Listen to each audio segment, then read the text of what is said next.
The Toronto Blue Jays completed the sweep of the Chicago White Sox yesterday. They got the timely hits that they needed, and the bullpen was on fire. And they also got a couple of good starts out of their rotation as well. So the pitching's been good. The offense is starting to get there. And now they got a big series coming up against the Detroit Tigers with Alek Manoah on the mound tonight. So we'll break that down and much more in this episode of Jays Digest.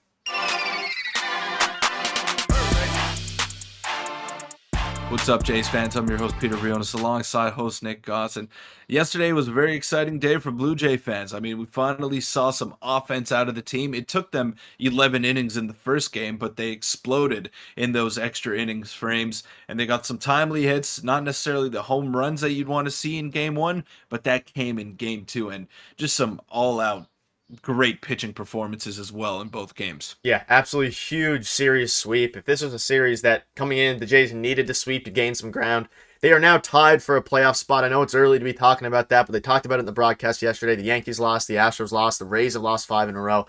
And yeah, it was great. Make sure to hit the subscribe button. And we have 2 games we'll break down today separately, and we'll kind of just go over both. But Peter, I don't know if there was anything more predictable in that first game than Lance Lynn shutting out the Blue Jays through 7 innings. I feel like higher A pitchers and the Blue Jays just don't mesh well together. They ultimately got the win, and this is a day yesterday that was very, very important for the Blue Jays, and it's going to be very, very important going forward because if you think about it, if they lost both of those games, they would have been 3 or 4 games back of a playoff spot.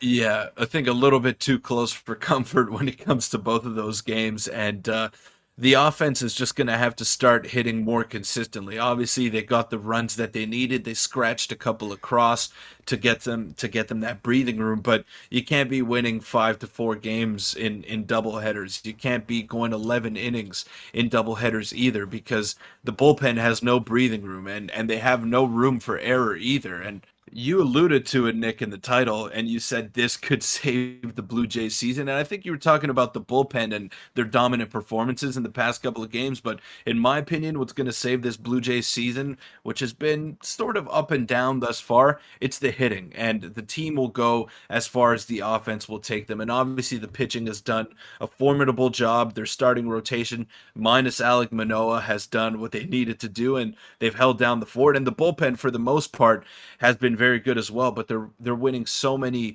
close ball games, and there's nothing wrong with that. You're going to have to do that come playoff time, but every single game is a dogfight. Every single game is a grind, and you kind of want to win those 10-1 games and give your high leverage arms a break every now and then, because Eric Swanson is now up to, I believe, 41 appearances. Jordan Romano is getting up there in appearances as well, and you want these guys fully healthy come playoff time. You don't want them to be laboring down the stretch. So the offense is going to have to start producing on a more frequent basis and give these bullpen arms a break. But I do agree that the bullpen has been instrumental in the whatever success this team has had thus far. Yeah, and you can't, against teams like the White Sox, you can't be using all your bullpen arms. You want to blow those teams out, at least in a couple of games of the series, to save your big high leverage guys for upcoming, more series with higher, impacts. But let's just quickly go into the game in case you missed it. This was the first game, and like you said, I'm not going to go through everyone's box score. You can pause and read through it if you want.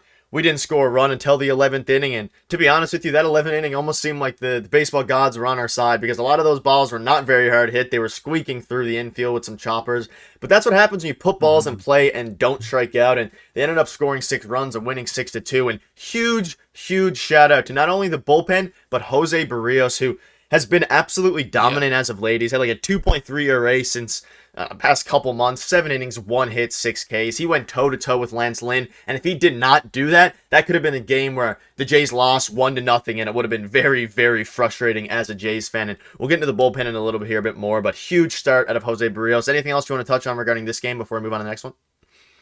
Yeah, Trevor Richards was also Dominant. instrumental in Yeah. this game, and we were very critical of him early on in the season, and we did issue a formal apology from Jay's Digest Media and Incorporated, whatever you want to call it. We issued an apology to Trevor Richards for writing him off before the season started, but he's been so good, and I don't know where this team would be without him. Jordan Romano did what he had to do, only threw 11 pitches, so you'd have to assume that maybe he's unavailable today. 2 days, 2 out of 3 days where he pitched there. So who knows on that front? But Yeah, you got to just start scratching a few more runs together if you're the Toronto Blue Jays, and kind of limit those appearances. And there's one name that I saw in that box score over there that I don't really want to see with any frequency going forward, and Yep. that's Thomas Hatch. And I think that'll coincide with the arrival of Alek Manoah. Thomas Hatch was sent down to AAA Buffalo, so that could be a welcome sight in itself. Whether Alek Manoah is good or bad, I think it's better than having Thomas Hatch in your bullpen. So the Jays need to start eating some more innings, their starters, and they need to start hitting a bit more. I'm going to sound like a broken record here, but if Vladdy can get hot, if he can sustain whatever he's been doing at the plate, if Whit Merrifield can start to tap into some of that power, then we're talking. We're cooking with grease here. Yeah, and they showed up in the second game there. You can look at the stats. Whit Merrifield, they showed some resilience in that second game after going down 3-1 when Yusei Kikuchi got into some trouble there. But again, the bullpen was the story of this game too. And again, a huge shout out to Kikuchi. He obviously gave up 4 runs, but he's doing exactly what you want out of a number, I guess, 4 at this point. But number 5 starter coming into the season. He gives you innings, he battles, and again, huge shout out to Jay Jackson and the bullpen here. And Tim Meza has been, everyone on the bullpen, it seems like, has been very, very good aside from a couple names. And this was tweeted after the game yesterday by BK saying, Jay's pen today, 8 innings, 4 hits, 9 Ks, 2 walks, 1 earned run. And Peter, let's just take a couple minutes to shout them out even more, because I don't know where the Jays would be without their bullpen. I don't know where they would have been yesterday without their bullpen, especially with Alek Manoah going down. And it goes to show yesterday when Trevor Richards went those 2 innings, how important it is having Alek Manoah up and having a 5th starter, because if we were having another bullpen day tomorrow, you'd assume that Trevor Richards would have been unavailable. Instead, he comes in and does what he's done all season. And I've said it before, I think you can make a case for him being the most valuable Blue Jays bullpen arm this season just because of the versatility that he has had. He's went from starting games, obviously opening games, to going multiple innings, to going 1 shutdown inning. He has been the hidden story for this Jays team so far this season. The bullpen was unbelievable yesterday and won us the game. Yeah, I'd still go with Tim Meza Yeah. and Eric Swanson and Jordan Romano as the more valuable bullpen arms, but Trevor Richards has eaten up those innings, and he's been such a team guy in the process as well. He's starting games, he's pitching in high leverage, he's doing everything that John Schneider is asking of him, and he's doing it with efficiency and he's doing it well. But I want to give a shout out to Nate Pearson, special shout out because he just got his first major league save under his belt yesterday, so that was big. We were able to save Eric Swanson from getting into the game, which is crucial because I think he's going to be used today considering the way that the Jays have been playing. So, yeah, if Alek Manoah can come up and eat some innings, that's going to be instrumental to this team's success. But it was just great to see them win a couple of games yesterday. It was great to see them happy, great to see them having fun, and hopefully this could spark a run going forward because this was a series that they badly needed to sweep. And this one coming up against Detroit as well, I'd expect nothing less than 3 victories in a row. Yep, having your bullpen pitch 8 innings yesterday. Obviously, it was a doubleheader, so the starters did their job. So because of a doubleheader and the nature of it, we need Manoah to do something today that he hasn't done in a while, which is go 6 or 7 innings, give the bullpen a bit of rest. Who knows if Jordan Romano is available? I'd say he probably technically is, but they might want to avoid using him. Swanson's going to have to, do some innings there. But again, shout out to, like you said, Nate Pearson, who's been great, and Jay Jackson for getting called up and doing exactly what he needed to do through the 6th and the 7th inning there. But any final thoughts on this before we wrap up and go on to tonight's game, which is going to be a fun one for all us Jays fans out there with Alek Manoah, but I'm a little nervous for it.